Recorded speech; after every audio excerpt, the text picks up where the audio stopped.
بسم اللہ الرحمن الرحیم۔ السلام علیکم۔ محمد انصر عرب جمپ نیوز کی طرف سے ایک نئی خبر کے ساتھ حاضر۔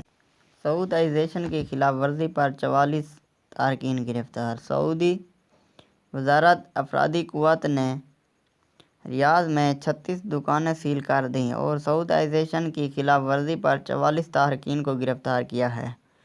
وزارت افرادی قوت و سماجی بہبود کے انسپکٹرز نے دارالحکومت ریاض کے پرانے طرز کے ایک بازار میں چھاپہ مار کارروائی کی ہے۔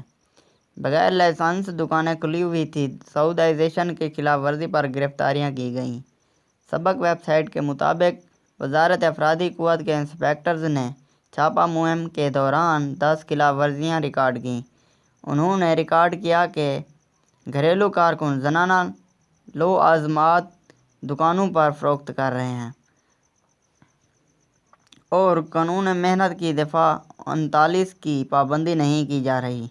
انسپکٹرز نے ریاض کے معروف عوامی بازار میں 180 دکانوں تفتیشی کارروائی کی اور اس بات کا جائزہ لیا کہ دکاندار سعودائزیشن کی پابندی کر رہے ہیں یا نہیں۔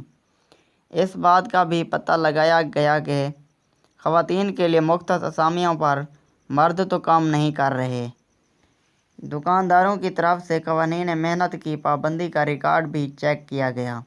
یاد رہے کہ وزارت افرادی قوت و سماجی بہبود سمارٹ آلات سے معلر اسد ایپ کے ذریعے خلاف ورزیوں کی رپورٹیں بھی لیتی ہے، جبکہ 19,911 پر بھی رابطہ کر کے خلاف ورزیوں کی رپورٹ کی جا سکتی ہے۔ تمام ڈرائیور سب کی سلامتی کی خاطر ٹریفک قوانین ضوابط کی پابندی کریں۔